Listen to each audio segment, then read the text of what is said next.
This is the Ms.FitVegan podcast, Raw Vegan Excuses edition. Excuse number 15. I don't know any good recipes. Now, this excuse shouldn't be in the book. That's how dumb it is. But it's in the book because multiple people have sent me this exact excuse. And whenever I see this is the excuse, I know that you don't really give a shit about going raw. There is no way that you can be typing on your phone to me this kind of excuse. There are millions of free raw vegan recipes. I have a free book at 100freerecipes.com. There's something called YouTube. There's something called Google. There are so many free resources. And if you have money, there are hundreds of thousands of millions of ebooks and books on Amazon with recipes upon recipes upon recipes. There is a library in your neighborhood.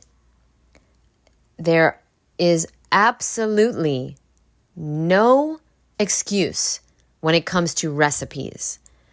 Now, you might not be exposed to the simple, easy recipes, so that's why I do highly want to encourage you to download my book, www.100freerecipes.com, and that will give you 100 easy, simple, delicious, raw vegan recipes with 5 ingredients or less, no oil, no salt, no dehydrator required, okay?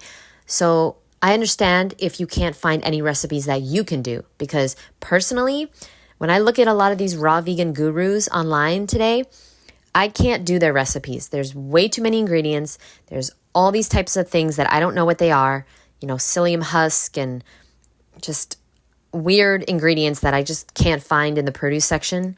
So I don't want to make that recipe, because the whole reason that I went raw was to follow nature's design and eat in line with nature's design. And so why would I be, buying all types of weird powders and potions and ingredients that I could never really find in nature? Like, for example, Irish sea moss. I don't consume it because, well, I swim in the ocean every day, and not once have I ever salivated at the thought of having seaweed in my mouth. Sometimes, once in a while, there is some seaweed in the ocean, and it's actually really, really gross. And when I think of Irish sea moss, there's no way that I can have that anymore, because I see seaweed and I don't want to eat it, and it's not appetizing, and I don't think that we're supposed to be consuming that personally. Because when I think of a mango or a watermelon or a peach or a cherry, it seems very intuitive and easy for me to rationalize eating that. But when I think of weird things like sea moss, I just can't rationalize that, honestly. It's gross, it's disgusting, and you have to totally hide it into other things in order to make it palatable. And so that's not why I went raw.